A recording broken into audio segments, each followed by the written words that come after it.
Okay, good evening, ladies and gentlemen. We are just about at 8:30, so we're going to go ahead and call the meeting to order. Welcome to the Conscious Contact Speaker Group of Alcoholics Anonymous. My name is Brian, and I am an alcoholic.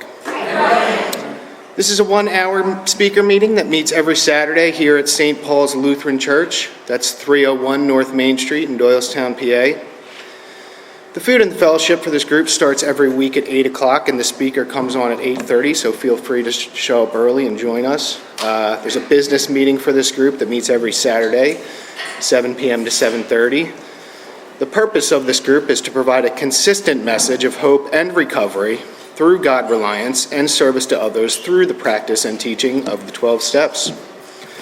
We record all our speakers so that others can benefit from their message of recovery. If you wish not to be recorded, simply ask.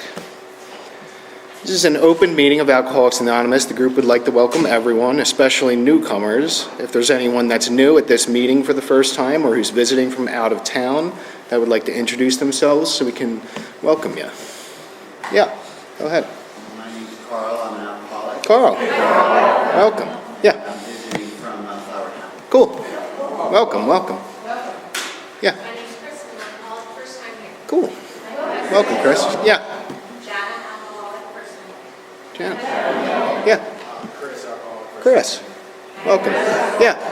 Name's Walter, alcoholic, just moved into here. Awesome. Good to have you. Awesome, Walter. Yeah. Joe, alcoholic, first time here. Go. Yeah. Melanie, alcoholic, moved to the area. Melanie. Welcome. Nice. Yeah. Free alcoholic, first time here. Bree. Welcome. Okay, nice. Yeah, let's keep it going. Matt. Welcome. Yeah. Renee, alcoholic, moving to Southers. Nice.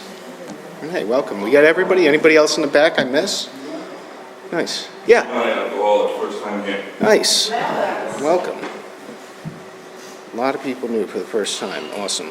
The Conscious Contact Speaker Group encourages sponsorship. Would anyone with a working knowledge of the 12 steps and who is willing to sponsor, please raise your hands. So there you go. Pretty nice. We got a bunch of new people here. We got a bunch of people willing to sponsor. So if you are new and you're trying to get into this, hang out after the meeting. There'll be a whole group of us breaking down the meeting, talking. We'd love to talk with you, get you, some phone numbers, some meetings, get you involved in this thing, get you into the solution a little bit. So hang out with us. Are there any announcements from the floor for the good of AA? My name's Nick, I'm an alcoholic. Nick. And during the seventh tradition, we give a Venmo. If you don't have cash, we accept donations through a Venmo. There's a QR code on the table back there, or I have it on my phone, I'm seeing. Also, there's an anniversary. The group, the 78th anniversary, January 14th, 7 o'clock, food fund fellowship, meetings at 8 at the Church of Messiah in Western Valley, PA. I have a flyer here if you are interested. Thank you. Cool. Thank you very much, Nick. Anybody else have anything going on? I missed? No? A couple of announcements for this group. As always, we have our hoodies. We got a fresh crop of hoodies in. We don't have one of them, but we have pink ones too. So if you want a hoodie, you can see Macy, Ron after the meeting. They're available for purchase. We got some good speakers coming in the next couple of weeks. We got Dave from Maryland coming in next week, and then we got Brandon N following the week after that. So if you want more information, flyers on that. Again, I'll talk about our Facebook page in a minute, but this group does have a sister group. It's a big book study meeting that meets every Thursday, 7:30, just up the street here at Salem UCC Church. That's 186 East Court Street in Doylestown, and the coffee's on at 6:15. So again, feel free to show up early for that meeting. Join us. If you want to get involved in service, even better. We do have meeting lists and big books on easy terms. Please see me or any home group member after the meeting. If you cannot afford a big book, the Conscious Contact Speaker Group will give you one at no charge. Anyone willing to make donations for the purchase of big books and CDs to help those who cannot afford them can put their donations in that jar on the back table marked Big Book and CD donations. All CDs are available free of charge. Please subscribe to our YouTube channel, the Conscious Contact Speaker Group at Doylestown. We post all our speakers on there from this group. We also post speakers from a meeting in this room right next to here on Monday nights at 6 o'clock, which is a speaker step discussion meeting. If you want more information on that, again, you can see any homebrew member. We also have a Facebook page. Like I said, we post the happenings, upcoming speakers from this group on there, any events, workshops, celebrations. A lot of other groups will post things of that things they got going on. So it's a good resource to have to stay tied in. I always say with happenings and AA throughout the area if you want to follow our Facebook page. And with that, I believe Nick's going to be the first one to come up here. He's going to read our Just for Today prayer.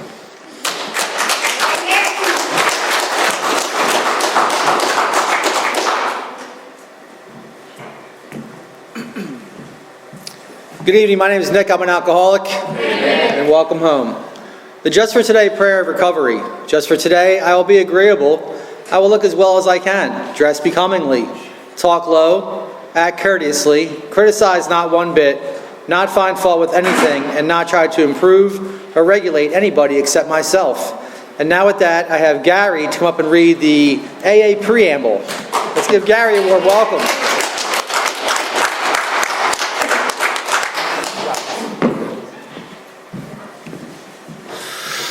Hi, I'm Gary. I'm an alcoholic. Alcoholic Anonymous is a fellowship of men and women who share their experience, strength, and hope with each other, that they may solve their common problem and help each other to recover from alcoholism. The only fee for AA membership, we are self-supporting through our own contributions. AA is not allowed with any sect, domination, politics, organizations, or institutions. Does not wish to engage in any controversy, neither endorses nor opposes any cause. Now, Kara would like to come up.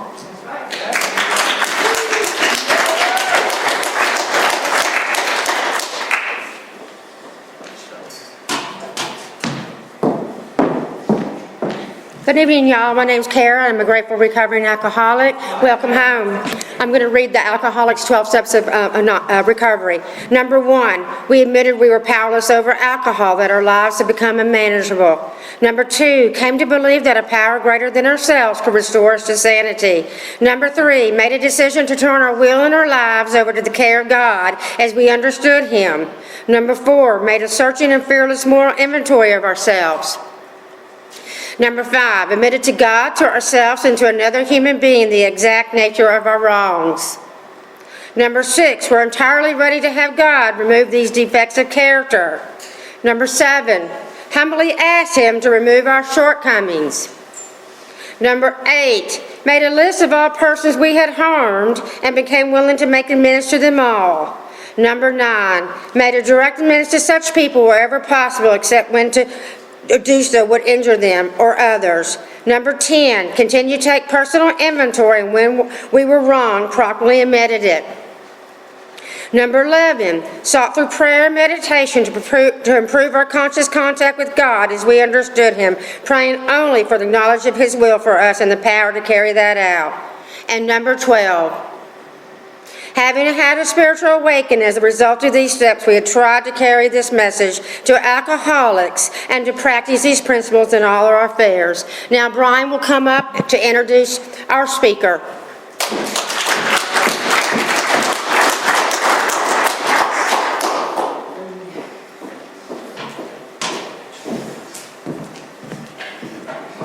Okay, this group does have a 7th tradition. Every AA group ought to be fully self-supporting, declining outside contributions. At this time, we'll see that the basket makes its way around. Again, there are no dues or fees for AA membership. We do have expenses, and your contributions do help us to cover the cost of food, rent, big books, CDs, workshops, the likes. So it is appreciated. There's absolutely no smoking on the church property. We have a good working relationship with the church. They let us hold this meeting here in this beautiful facility every week, and really they just ask that we keep the premise clean. So be considerate of that as you're coming and going from the meeting.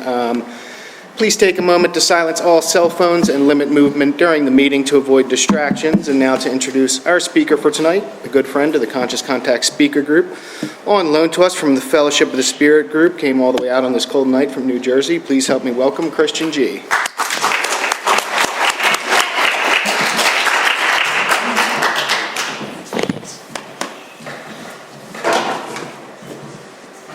Hey, good evening, everyone. First thing, I'm an alcoholic and my name happens to be Christian. I'd like to thank this group, one, for inviting me up here. As they were reading in the 12th step, it's a vital part of my recovery. I don't generally love standing up here in front of everyone, right? But this is some of the things that we get to experience in sobriety. Like, so I'd really like to thank the group for putting this on, and it's an awesome place. The best cup of coffee I've had all day, actually. Yeah, so I might ramble on for a little bit, and I might say way too many times. But I'm just going to be quiet for a second and see what happens.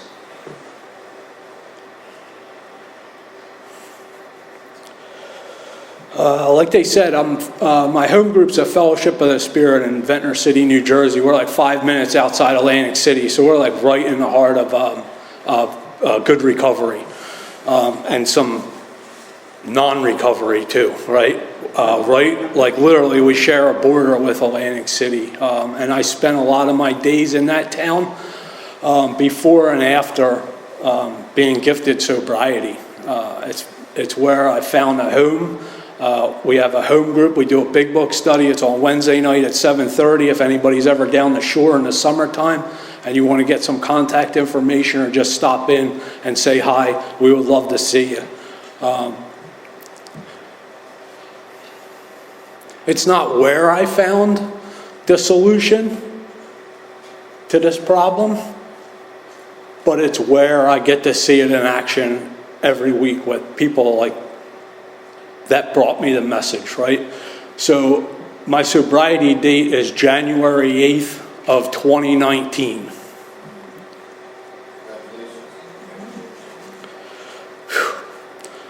I was gifted something that day that I had experienced throughout the years, right? I don't know what I'm gonna talk about, but I was 42 years old, the January 8th of 2019 when I was gifted sobriety, right?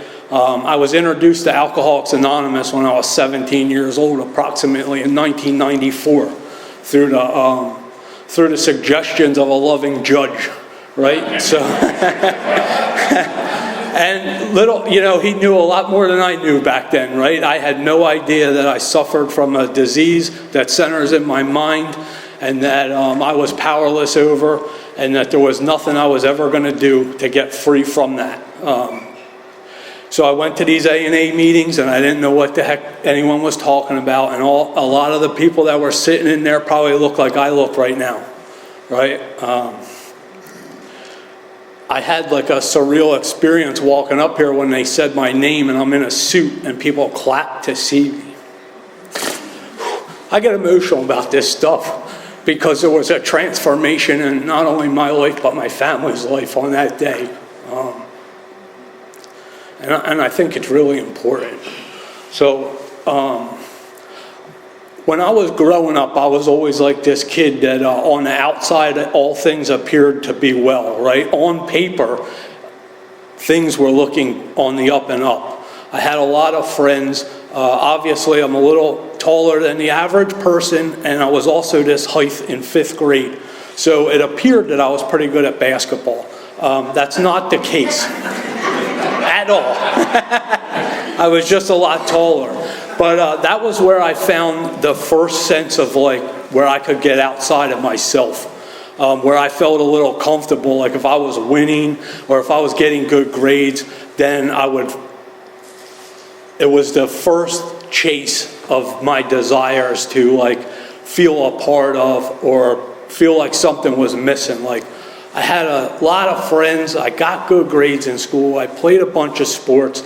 I was like the laughing, funny kid, but on the inside, I always felt like I should be somewhere other than I am. And I felt like what I was seeing from you guys was that like you guys got the handbook to life and I wasn't in line that day. So I always felt a little uncomfortable in my own skin. If I was here, I wanted to be over there. This is just like something that and I don't know any of this stuff, right, back then. More will be revealed, they talk about in this program, right? So as I'm growing up, I start to find myself just what I understand now is completely over-obsessed with this idea of self, right? I'm the kid that locks himself in his room and I'm going to figure out the world, right? Even though I'm feeling like I'm ill-prepared. There's just a constant discomfort in everything that I do. I can't win enough games and I can't get good enough grades, and I'm always just feeling like I'm falling short. Somewhere around before high school, 10 to 12, I don't remember the exact age, but I remember my friends, sneaking into their parents' liquor cabinet, and we had a couple of drinks. We slept in the backyard. There was no fireworks that went off, right? I think I had 2 beers. But something that happened that I didn't know was happening at the time was that I fell a part of something that I had never felt a part of before. It was like a sense of ease and comfort, the big book describes it as. I didn't even know that I experienced that. But what I do know is shortly after that, it was a feeling that I was going to chase for quite a long time. And it was going to take me a bunch of places that I had never thought that I would go, and I swore that I wouldn't. The disease in the big book, it tells us that it's progressive and fatal by nature. I have a true understanding of that today. My disease progressed very quickly in me. I wasn't like, I didn't ease into this thing. The second time I drank, I overshot the mark extremely into a blackout. I woke up on my parents' living room floor. I had scared the bejesus out of my sister, and my parents came home and found me laying there with whatever I had drank at the time. I didn't know that from the time that stuff went into my system, by the time it started to get processed, there was like a split second of that, I can breathe, right? I'm like a part of the world. And I'm like a young kid, right? I mean, at that age, what is it exactly that I'm trying to avoid? It's kind of, looking back on it now, I mean, it makes a lot of sense, right, when we start talking about this disease. So, as like a lot of people or a lot of experiences that I've heard in this program, right, by the time I enter high school, I had just gone back and done another inventory, and I had a resentment against this girl in high school as a sophomore, and I had no idea what her name was, and I don't even know that this is true, right? Because it tells us in that book, whether it's fancied or real, right? This is the stuff that I'm drinking over or at, and I had a resentment against this girl because I was in a science class, and I thought she turned around to me and was like, "What are you doing here?" Right? Because I always think that I'm way below. I'm never even with anyone. I'm either above you or below you. This is how I was operating, the system I was operating from until I got here at Alcoholics Anonymous. So it turns out I had a resentment against this girl for like 30 years over something that I had no idea that she even said, right? It's just comical today to see these things, right? But this is the stuff that had driven me for years. These are the things, these are the mental anxieties and the resentments and the way that I've treated people. This is the stuff that causes me to seek that ease and comfort that I've only found in a drink, So as I'm moving through high school, I'm just telling you what happened, right? I was getting 3.8 grade average in high school, and I was starting 3 sports, and I thought I was this stuff. You know what I mean? But all the time I had this like inner dialogue that you're a fraud and you don't belong here, right? That's a tough place to be in when you're trying to present to the world the stage character that it talks about in the book, right? So I want to appear as this, but I feel internally that I'm that. And so I start drinking, and it becomes a daily habit of mine. The disease really progressed quickly. By the time I'm a junior in high school, I got a 1.3 grade average. I've totally given up on sports, right? And all I'm doing is I can't make it through a day without taking a drink. Like really, I'm the kid that's standing at the end of the hall when class is starting and I don't want to go. I got to get a couple more drinks in my system to make me feel comfortable enough to get into that classroom.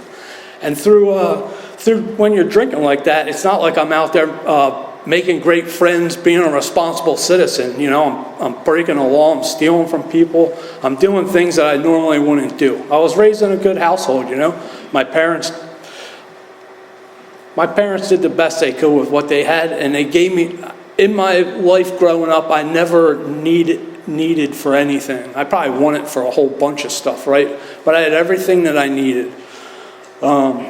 They taught me right from wrong. I was introduced to a church. I went through Sunday school and all that stuff. I went to a Catholic high school. They did everything they could to give me the greatest opportunity I had. So then I walked around with that like guilt and remorse for falling short on what I thought my parents wanted me to be. And this is how this head works. This just is the disease, and it's talking to me nonstop all the time. So when I'm in high school, I end up going and getting a job for a local supermarket. And I'm working in the dairy department, and there's this stuff that they sell in the dairy department is whipped cream. Well, there's an effect that whipped cream produces if you're not putting it on your ice cream. You know what I mean? So as my manager would fill out the sheets for the end of the day, right? And he's going to order 4 cases of this stuff, and I put a 0 at the end, and then I hand it into the store manager. So I seem to have this disease too, right? This physical allergy to certain things that I put into my system that once I start, I cannot stop. And I overshoot the mark one day while I'm at this shop, right? And I go unconscious in the walk-in box, and someone that works up front was returning something to the refrigerator and found me laying there. This is when I'm 17. It's the first time I'm going to be court-ordered to Alcoholics Anonymous. They send me to a couple of counselors. Hey, kid, you don't seem to be acting like other kids your age, right? And I sit down and I talk to this guy, and he asks me a bunch of questions. What does my drinking look like? And I lie to him like, why would I tell him the truth? I don't want anyone to think that there's any red flags going on here, even though all my actions are nothing but giant red flags, right? So I lie to that guy, do the outpatient thing, and I go to AA, and I'm having my paper signed and all that stuff, and I don't hear anything that anyone's saying in here. One, I wasn't ready to listen, I guess, and yeah, I'm contempt prior to investigation, right? It's the bar to all. It'll block me immediately, and that's what I got to experience for the next 5 years. The way that I like to drink and the physical allergy, how it starts in me is I take 1 drink. I have no intentions of taking the 6th drink, and I find myself every time unable to stop once I start. I mean, that's been my experience since the 2nd time I ever drank, all the way to the last day. I've drank purposefully, accidentally. It talks in the big book about the mental blank spot, right? I'm gonna start talking about that a little bit, like what the in and out of AA look like in my life. So I squeak through. I barely graduate high school. I'm pretty sure my parents may have made an extra donation to that Catholic high school, right? I'm the kid that's sitting in the principal's office during summertime while everyone else is enjoying their vacation or their recess because that's what I need to do. So I do that, get out of school, and I have no real direction, right? I got a million plans in my head, but I start to watch a lot of my friends are like launching into life, I like to call it today, right? They actually have a goal, and they're moving towards that goal to actually achieve some things, and I see them doing that with peace and ease. And I just feel like I'm lost. I talk a lot about, I feel like I was spinning my wheels, like I'm the car on the ice. I just never really felt like I was headed in any direction, and every time I did head in a direction, alcohol would cut me down. It talks about it in the big book, like the whole family's just like waiting for this guy to arouse some kind of power that I don't have access to, right? That I don't even know that I'm lacking at the time. Complete unmanageability of my life because I'm not management material. But by the time I'm 23 years old, I'm barely employable. And I can barely draw a sober breath. So it was the largest example of being beyond human aid in my life. At 23, I met a woman out in a bar, and we got pregnant. So I had this baby on the way. I was in pretty dire straits. I was like living in a corner of my parents' basement, which I was pretty proud of.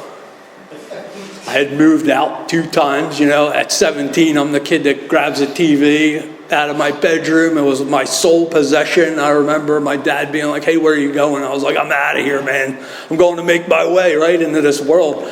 And then I came back 6 months later knocking on the door, you know, and then that would be a common theme in my life. That was some of the behavior that I would exhibit towards the people that love me the most. And so at 23, I get this girl pregnant, and I'm like, oh, there's 2 people in my life, my parents, and I got 1 friend left at this point. And they're like, dude, why don't you go to rehab, like kind of clean up your act, right? You don't seem to be doing it right. I took the suggestion. Sure, I'll go to rehab. I went to this place called Seabrook House in New Jersey. I think it's like outside Salem, but it was 12-step based rehabilitation center, and they started to, I sat through the rehab. You know, I can't honestly tell you that I remember anything from that experience other than they said go to AA. And I'm like, how could I? That can't be the answer, right? I'd been in and out of AA for, since I was 17, in and out. Well, at least once a year I was getting court ordered to AA because consequences come heavy when you drink the way that I drink.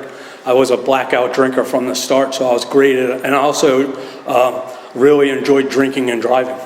So I was always getting into all kinds of situations I would not hope to be, and thank God I never killed anyone. So I go to this rehab, they say go back to AA. And I remember walking out of that rehab, and I won't know this experience, like this seed that got planted when I was there won't grow for another 20 years, right? So I walk out of this rehab, and if you had to hook me to a lie detector and ask me if I was ever going to drink again, I would have swore to God that I was never going to drink. And I meant that in the depth of my heart. I had a baby on the way, I had everything to live for, and I didn't want to live like that anymore. I had been drinking against my will for a few years at that point in time. So I come out of this rehab, I go to AA, and I'm going to AA meetings for like, I actually was in sobriety for about 2 years. Right? That's what it was. But every day, right, there was no peace, there was no joy, there was no serenity. What there was fear, frustration, right, resentment. Every day seemed to get worse and worse, right? I've heard all kinds of people describe it in different ways, like the spring in your stomach, and every day it gets a little tighter and tighter. My outlook and attitude towards life was straight negative. I guess you could say my number 1 resentment was literally that I was here, right? The mental condition that I was under was, what's this life for? I can't believe that, right? The life just treated me unfairly. It didn't matter what was happening, right? In those 2 years, though, what had happened was I was able to maintain a job. I was able to purchase a vehicle, and I got a little spot for my son and I to live in. And so on paper, right? So these are the things that I thought would satisfy this internal discomfort that I suffer from. Like, if you just get a better job, if you date a better woman, if you buy a shinier car, this is the delusions that I was being driven to, right? So all those things happen, and after 2 years, I was like designated driver guy. My friends were in a band. They were playing at a place called Stone Pony in Asbury Park, New Jersey. And I was driving everyone home that night, and somebody slid a drink across my way and asked me if I wanted it. And without even having a thought cross my mind, I said, sure. Now I got everything to lose, right?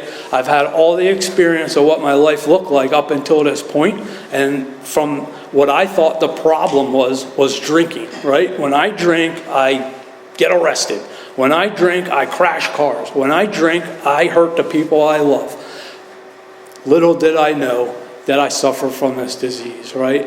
This physical allergy. Once I start, I'm unable to stop. The mental obsession that when I'm stopped, I can't stay stopped, right? I have no idea about a mental blank spot. I have no idea what I'm up against. I do not understand that this disease centers in my mind. I think that I can solve this problem with external circumstances. It's been the way that I thought my whole entire life. I don't really know where I came up with that idea, if it was taught to me or if I just, doesn't really even matter at this point.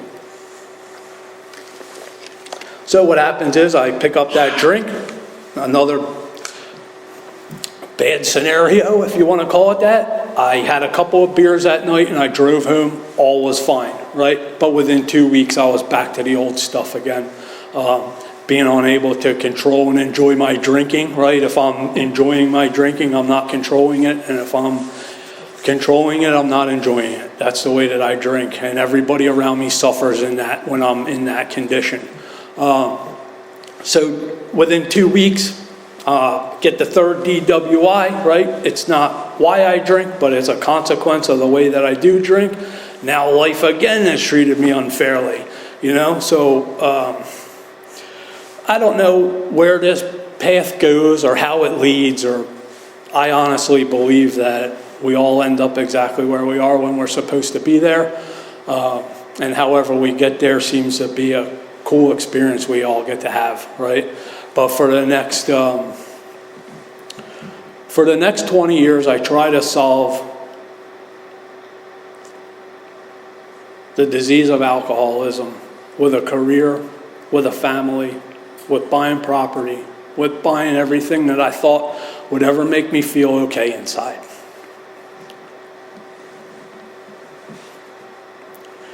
And what happened was, I woke up one day and I went out in my backyard and I had amassed all the stuff that I thought would solve all my problems. And I realized that I still felt the same exact way. This is not something that I mentally came up with. I never figured this out. I believe that it's God's grace. This loving God that's always been there all along. I just couldn't see it. And I wanted to take my own life. That's where this disease had always brought me. I had been in jail. I had been in institutions. And now I was approaching death. Little did I know that I said a prayer that night and it would be answered. And the prayer was that I don't wake up one morning. I just wanted to die and I wanted to take my own life. 2 weeks later, that prayer was answered. I didn't realize that it wasn't going to be a physical death. It was going to be a spiritual death. I had died completely inside. I had nothing left. I didn't attempt to take my own life because I was too afraid of how my children would handle that situation. That's God's grace to me, right? So I walked into work one day. My intention was to jump off the parking garage. And a coworker walked by, and as soon as I saw him, he said, "Good morning." I said, "I need help." It wasn't my intention that morning, right? That's not what I intended to do. But that's what happened. Once I said that, I was working for an employer that truly cares about their employees. They have an active addiction program that helps us. We have a counselor, and they send me away to the same rehab that I was in 20 years earlier, right? So here I am back at Seabrook House, and I'm like, you know, I'll never forget that night. Because all the stuff, all the experiences that I had in AA up until that point, they kind of started to come to fruition. There was some access to something that I didn't have access to before. I still didn't know it at the time, but these are all things that are going to turn the faith that I put in this deal, in the trust. And it was freezing cold out. My wife dropped me off at rehab told me she was going to get a divorce. My parents had talked her into that would, you know, that was probably the best, right, to get out of this situation. I had 2 kids in high school that I couldn't tell you anything about their life. I was emotionally unavailable for the last couple of years. So in my mind, all these things that I had amassed over the years that would make me feel okay may or may not be stripped away, right? All I could think was about me, and if I didn't get these things back, then I'm not doing this deal, right? And I wouldn't go into the rehab, and there was a guy, the night nurse on staff, and he was in a little golf cart with like the plastic sides on it, and I was walking around the field in circles telling him I'm not going in there. And he's just driving next to me. Yeah, okay, you want to come in yet? You want to come in now? How about now? You want to come in? It's okay. We're going to take care of you. He started telling me some things about Alcoholics Anonymous without me even knowing that it was identified as Alcoholics Anonymous, right? So I agreed. After a couple hours, I agreed. I went inside, and this time I heard something that I had never heard before. And I don't know why I heard it this time. But they said, go out, go back to AA, get yourself a sponsor, someone that's had a spiritual awakening as a result of this 12 steps, and ask them if they can guide you through.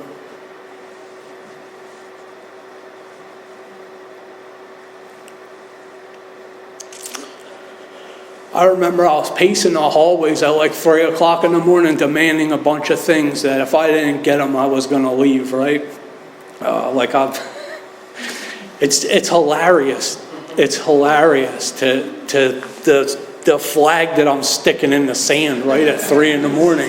I had a pair of Vans on. One of them had shoelaces, a pair of pants that didn't fit. You know, I was 155 pounds. I'm 6'3". I was gray. The guys I work with had a skeleton hanging in the shop. I think they were just waiting for me to die.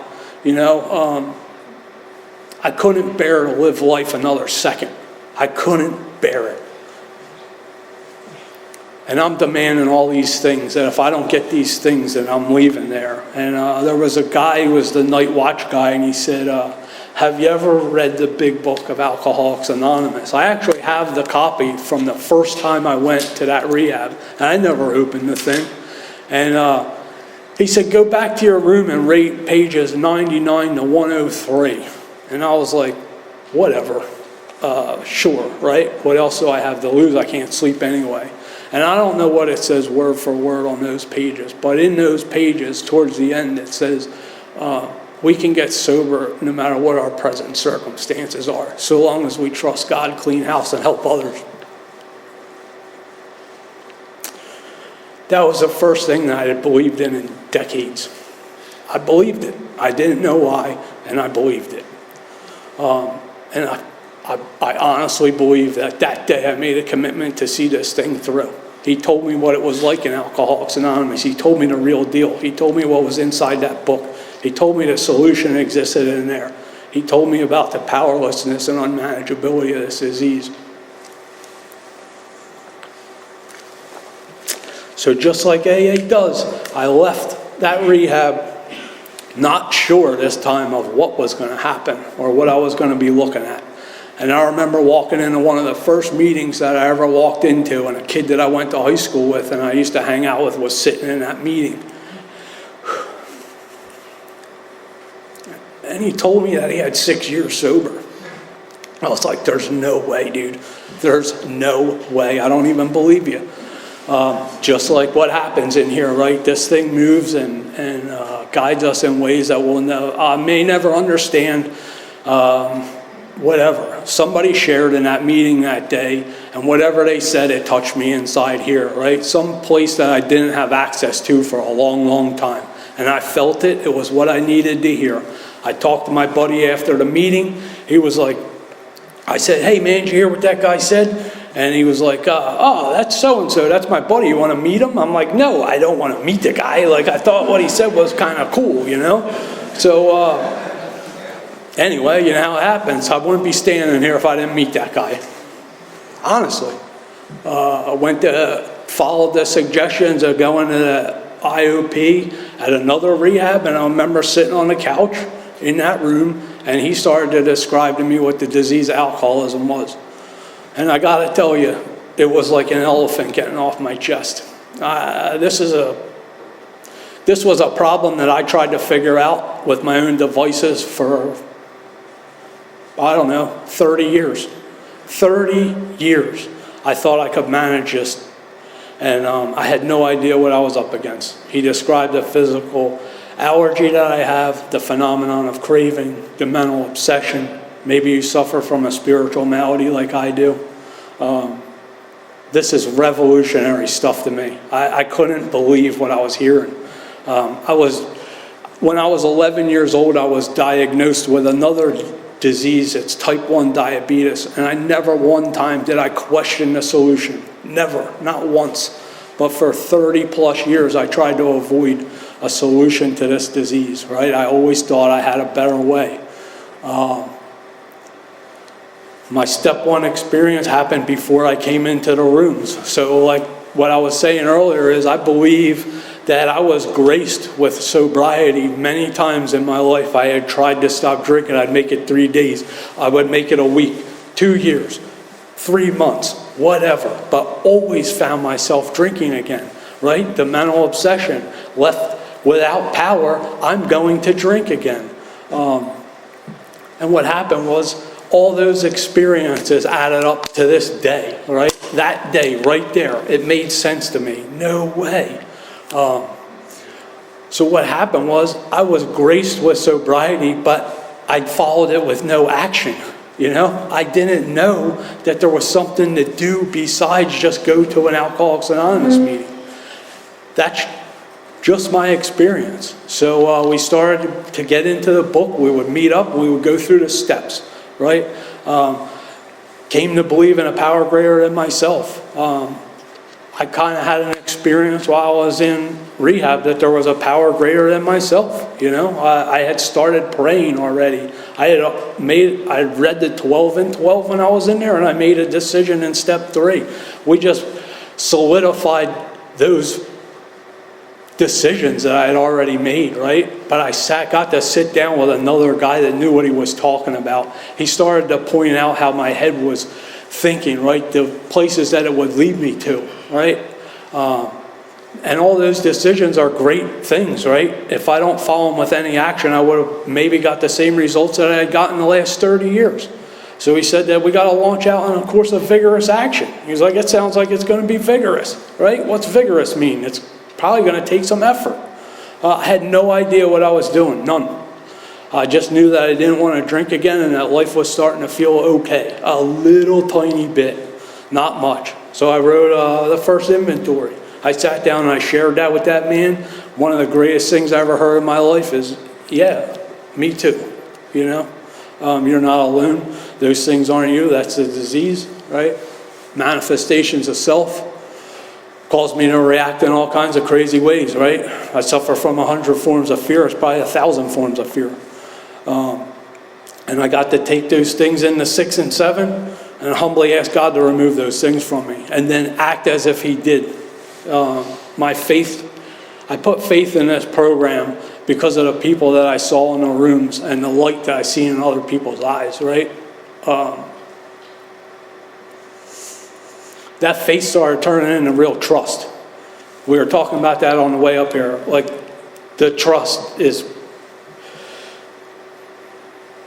I was so afraid of not knowing what was going to happen. Like, I had to over-control every situation, right? If I would take a bad outcome as opposed to no outcome. That's like kind of the way that I was living my life. Give me the bad stuff. I don't even care. Give me the sentence. I'll take it, but I can't stand to wait in limbo to go to court for 3 months, right? So I'll take the deal. That's kind of like the way that I live my life in every aspect of it. I started to realize that there was something out there that I had access to, and it wasn't out here somewhere. You know, I had looked when I was younger. I had a misconception of God or my idea of it. Yeah. That tells me in the big book that deep down inside every man, woman, and child is a fundamental idea of God. I was looking in the wrong spot, right? I had all this stuff that was blocking me, all these old ideas and all these belief systems that were blocking that channel from God coming in and moving through me, right? I couldn't feel the Spirit because I was blocked off with my mind. And so I made a list of the people that I harmed. And then we set out on an endeavor to try to mend those wrongs, right? And that was an experience in itself.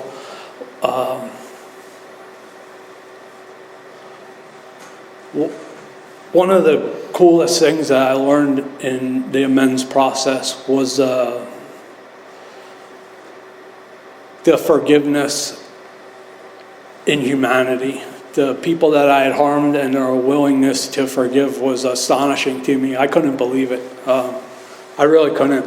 Some of the people that I thought would never forgive me forgave me, and then offered their experience on how I had harmed them, right? Which was a lot of times different than the way that I thought that I had harmed them. And then I got to take some actions and follow through with some of their suggestions on what they would like me to do in the future, right? To mend that relationship. And I've been able to do that. No doing of my own. When I say I've been able to do that, I mean this power has given me the strength and the direction to do those things. Myself, I would run and avoid these things. I had two reactions to life. One was anger and the other was avoidance. If I thought it wasn't going to go my way, I would avoid it. And if it didn't go my way, I would get angry. And I would either react in violence or running away again. And a bunch of other things, right? It says 9 times out of 10 will be surprised by the results of our amends. So I'll stay current. I made an amends to a guy that I used to work with a couple of weeks ago. And I saw him outside a Christmas party for the company that I work for, and he was leaving, and I was like, this guy, I had some mental anxiety about making an amends to this guy for basically character assassination, right? I talked behind his back. Out of my own self-centered fear, I tried to put him down to make myself feel better, right? I felt like I was underqualified as usual, right? That seems to be a common theme in this head of mine. And he was walking by. It was totally unexpected, as usual. You know, this thing just works like that. I asked him if he had a minute that he could listen to something that I had to say, and I made this amends to him. And the first thing he said, he was like, we used to work together, right? Christian, is that your name?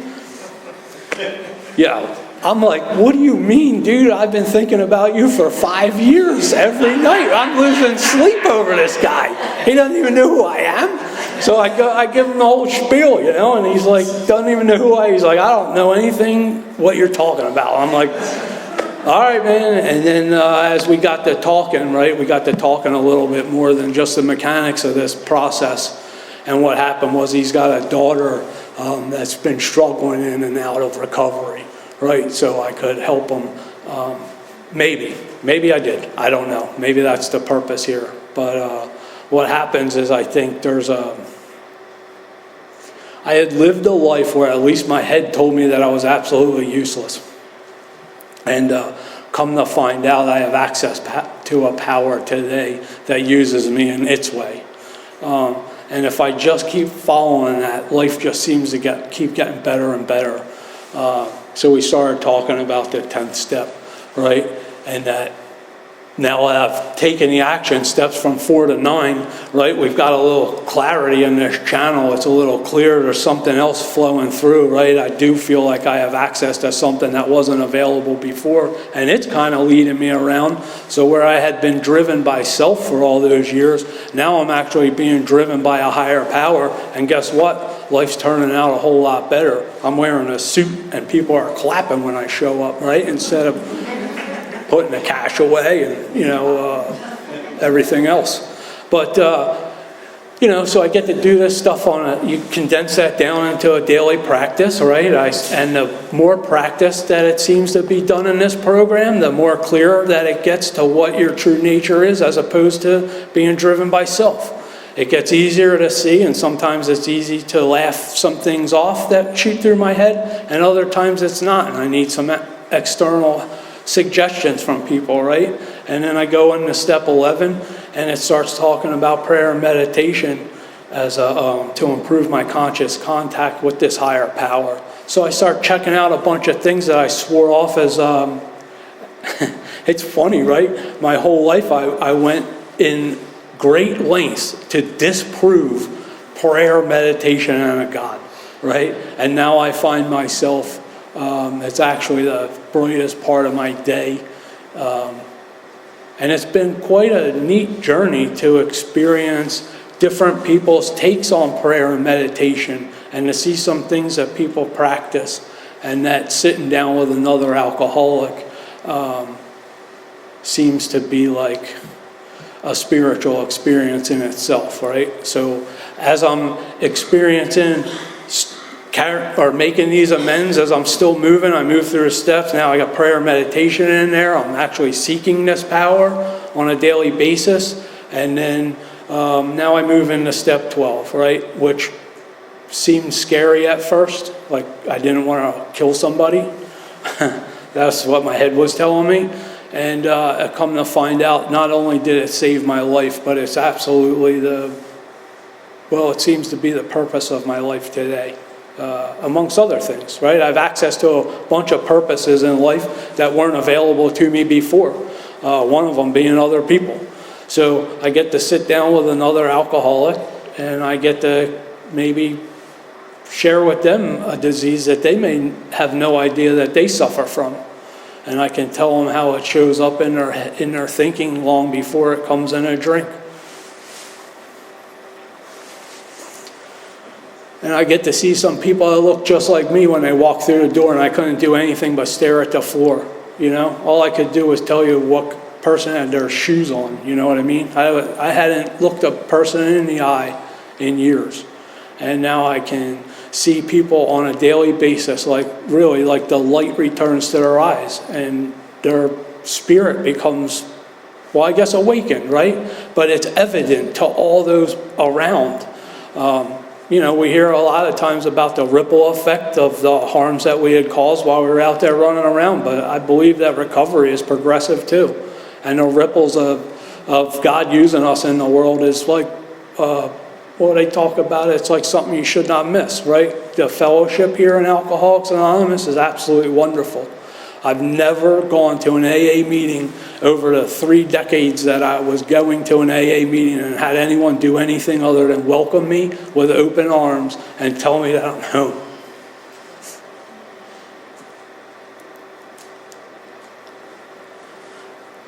Yeah. So here I am at home, right? Somewhere that I never left. So on the outside, my life, on paper, this life that I'm having the blessing to live right now, it looks a lot like it did the day I went to rehab, except it looks nothing like the day that I walked into that rehab, right? I'm just going to share some external things, but it's really the attitude and the outlook that's underlying these things that's the gift.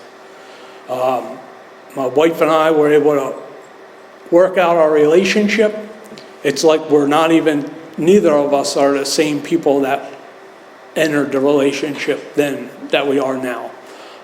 It talks about it in the chapter to wives. If we maintain a certain attitude, then these things seem to just work out, right? There's promises in that book. There's a lot of warnings, but there's promises. So we have a wonderful relationship today. The 2 children that were scared to death of me and I was emotionally unavailable for, I have wonderful relationships with both of them. In sobriety, not all things are great, right? I wasn't just skipping through the wheat fields like every day and the sun shining and all that stuff. My son's been in and out of this program. It's been something, you know, but like I said earlier, the strength and direction that comes from this higher power, like literally has carried me through everything and anything. You know, and I don't say this with a heavy heart today. Like I've had the opportunity to sit in a truck with that kid in like a thunderstorm and have him make a decision to go back and live in the park rather than come home. You know, I cry, but it's joyful tears. It is, because left to my own, like I don't have access to that power. I cannot do that. That is a part of my life that will never be manageable. No parts of my life will be manageable. But with God, all things are possible. It's unbelievable. He's doing okay at the moment. He's my man. He's like, yeah. I tried pushing him into this program. I've learned so many lessons through my children. It's unbelievable. From the avoidance, the fear to avoid actually being a father, to relying on a power that can moved me through that today has been phenomenal.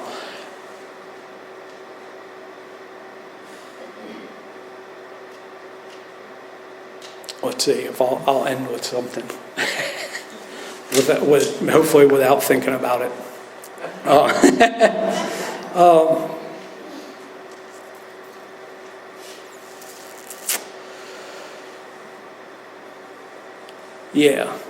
Yeah. So, yeah, that's it. I'm going to stop there.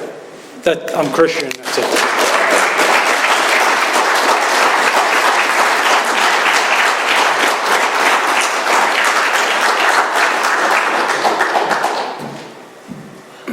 My name's Nick, I'm an alcoholic. Let's give Christian another round of applause.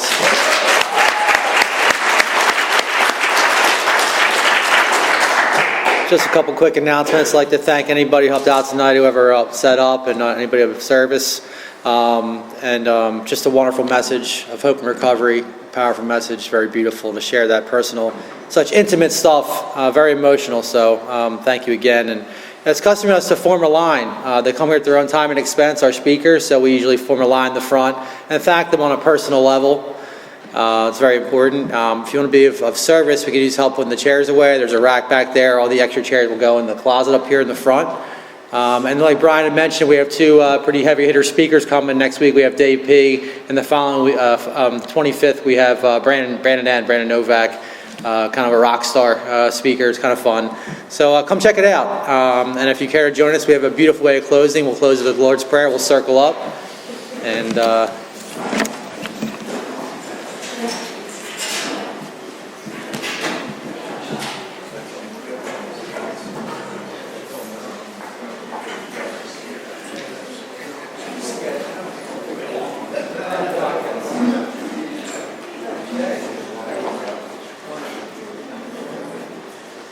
okay, well, a brief moment of silence for anybody suffering.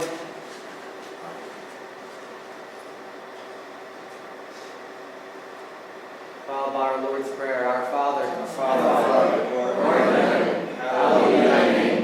Thy kingdom come, thy will be done, on earth as it is in heaven. Give us this day our daily bread, and forgive us our trespasses, that we forgive those who trespass against us. And lead us not into temptation, but deliver us from evil. Thine is the kingdom, power, and glory, forever and ever. Amen. You know back, first and words.